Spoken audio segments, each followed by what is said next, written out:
Sumire Foundation and Connor B. Judge Foundation, this is Demystifying NMO, with support from Genentech.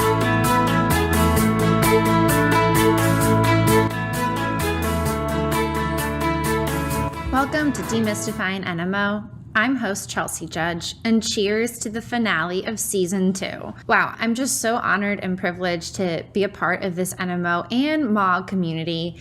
We've really covered a lot in this past season. The most downloaded episode to date, including Season 1, has been vaccine preparedness in regards to the ongoing COVID pandemic.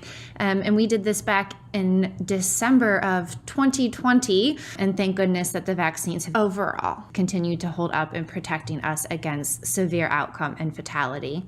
Very grateful for that. We also covered navigating and maintaining multiple types of relationships with NMO. We had Sumire Foundation ambassadors Lexi Marta. We also had Julie Aldridge and Kristen Hewitt to talk about how they work in managing their lives with NMO, again, at work or in their personal relationships, romantic relationships, in school, etc. So I think that's a really good episode as well.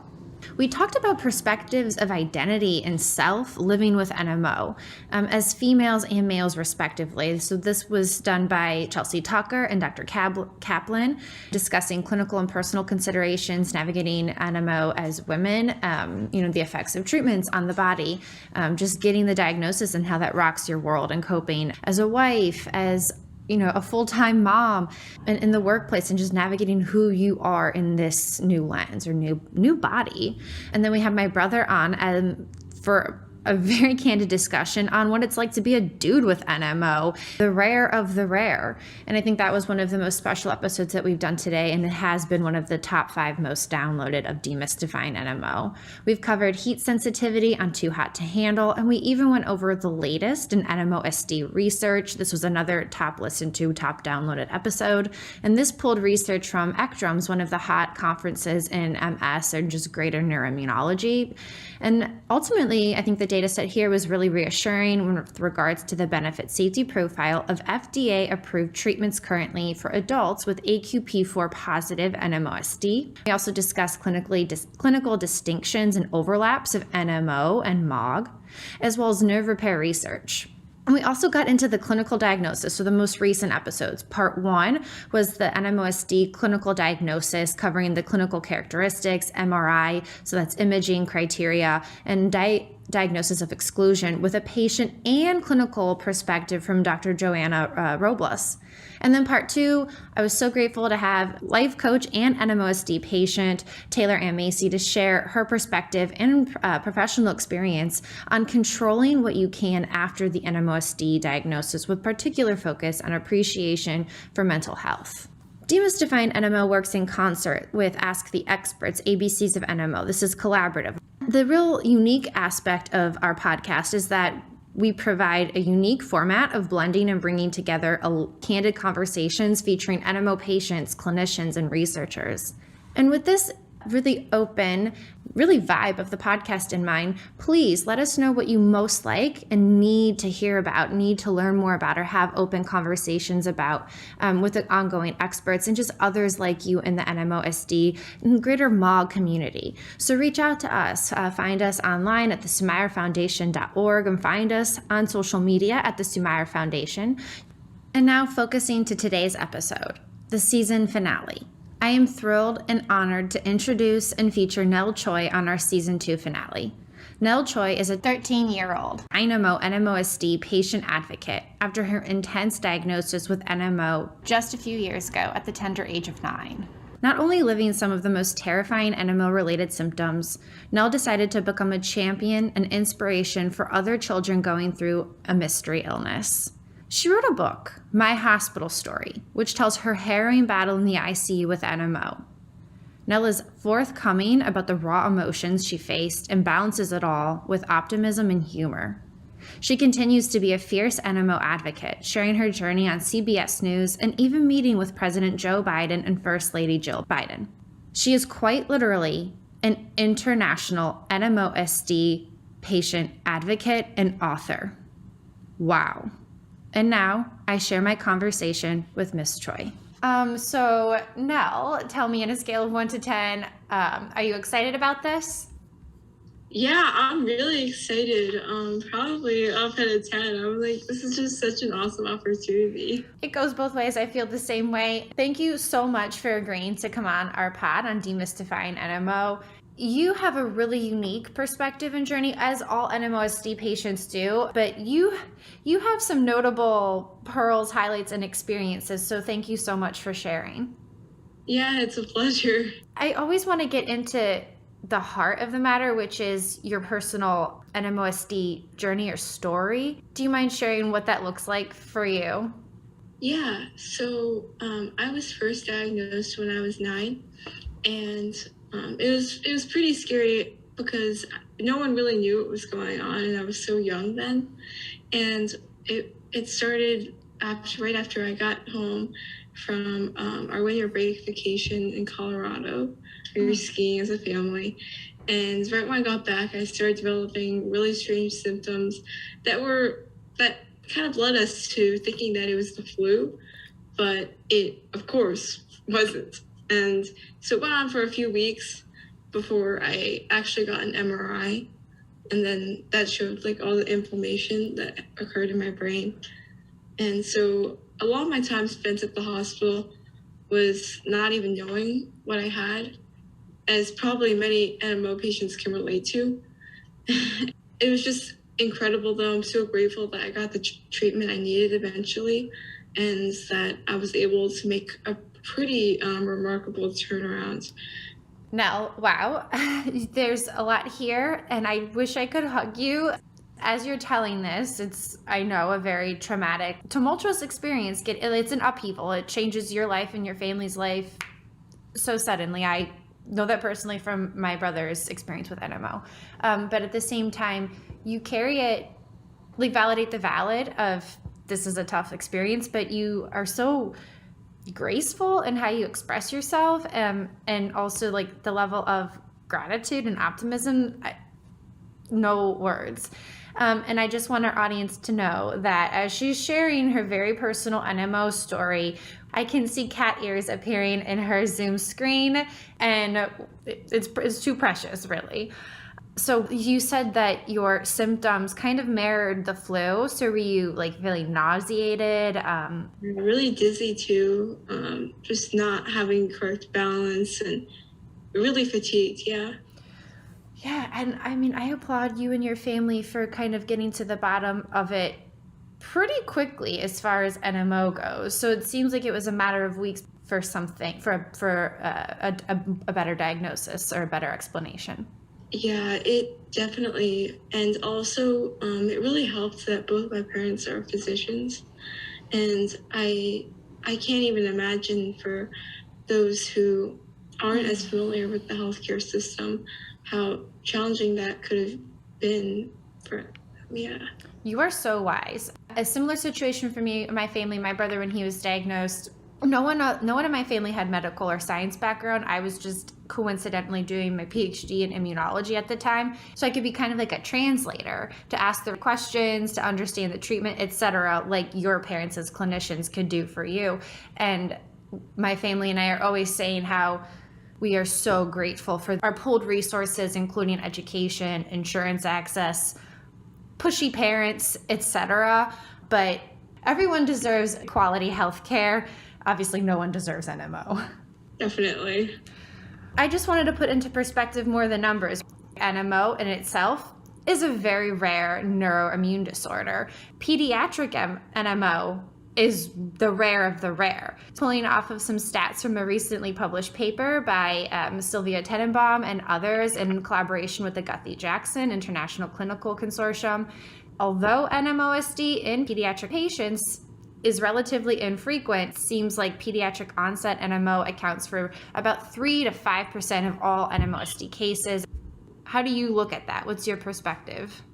Yeah, that's a big question too, and something I've thought like just that's been challenging throughout this whole experience, because it does feel a little bit lonely at times, for sure.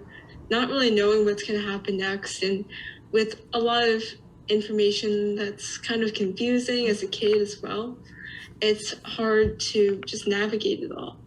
And yeah, for me, I've found through finding the Smire Foundation and some amazing communities and resources, that's really been what's kind of helped me through this whole experience. That is one of the key positive elements I've heard from everyone's NMO story is the patient community. The NMO community is amazing. It is. As a 13-year-old living with NMO for about 4 years now, what would you tell yourself at your diagnosis that you know now? That's a really good question, because there probably are a lot of things I could tell myself about what I've learned and gained throughout this whole journey.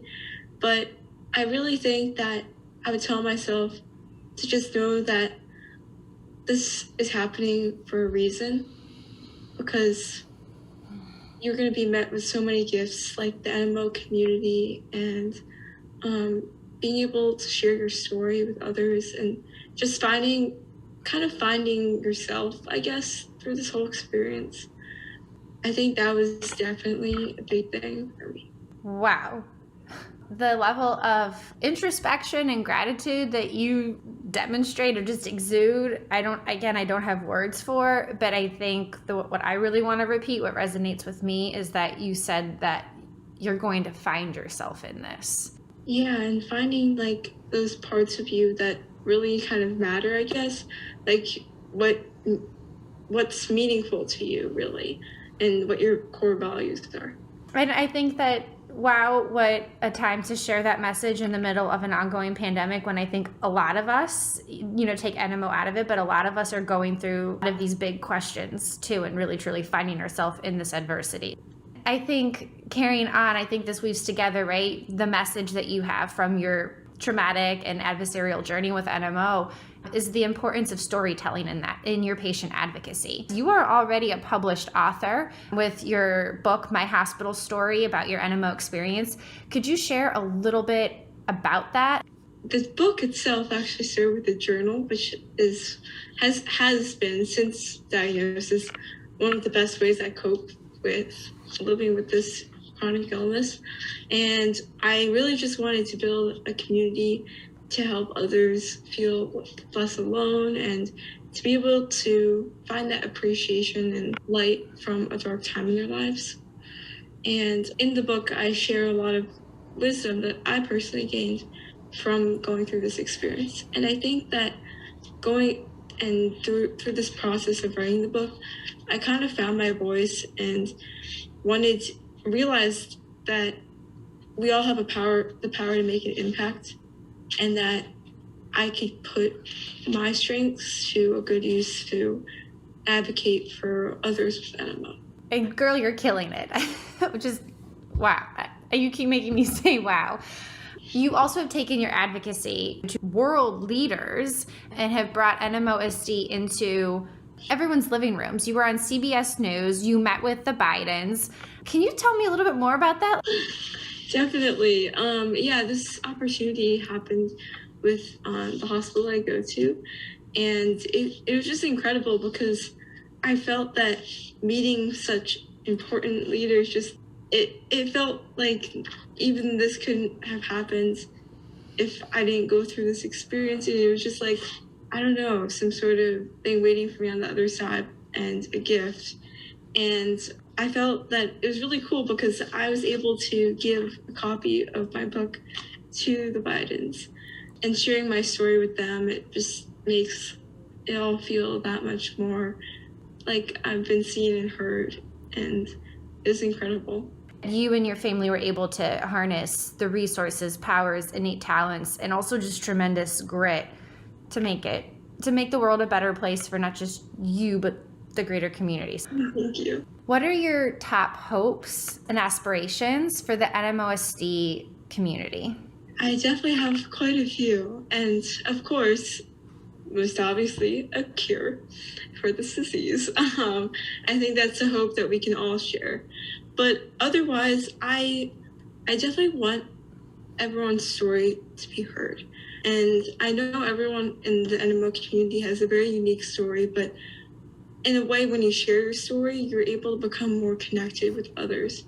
And I want everyone to feel the connection that I did, whether by means of sharing your story through the foundation, through going to like one of the summits that like the Guthrie Jackson or the Smire Foundation has, or just having someone be there to listen. I think that putting yourself out there is just incredible, and connecting with so many other inspirational people can be really powerful.